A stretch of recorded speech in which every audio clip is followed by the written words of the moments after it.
Hello everyone, welcome to my mini blog. आज फॅमिलीच्या बोलण्यावरती पोपटी बनवायची आहे.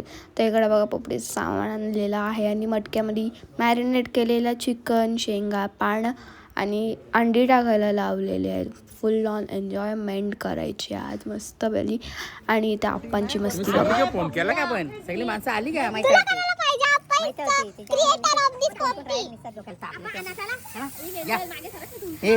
म्हातारी मेले बिचारी. आता जरा आप्पांची आणि मोठ्या आप्पाची मस्ती बघा काय चाललं यांचा. दिवस कधी आहे आणि या कधी आहे आणि हा असं उभं राहतं सत्य. तर आप्पा लिटरली आता पोपटीला श्रद्धांजली बोलते. काय अप्पा विचारा रे कसा होता तो? चांगला होता पण तो गेला. असू दे म्हातारा झालतो ना 90 वर्षाचा. तर आता इथे करायची तंदूर करायला लावलं टाइमपाससाठी, कारण की पोपटीला जाम टाइम लागणार आहे. आणि इजा बघा मध्ये तेच काय चाललंय ते होणार आहे का तसा. ते बघा वापस. अरे बाई काय सांगत ते बघ.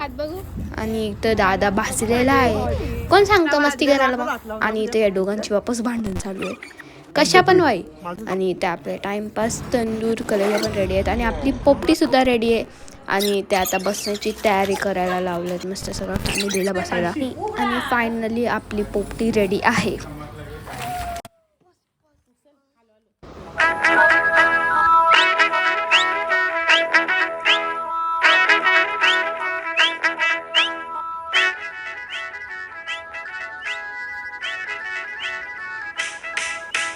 पापलेट वाली होशील का माझी नवरी, माझे मनान भरली सकौरी.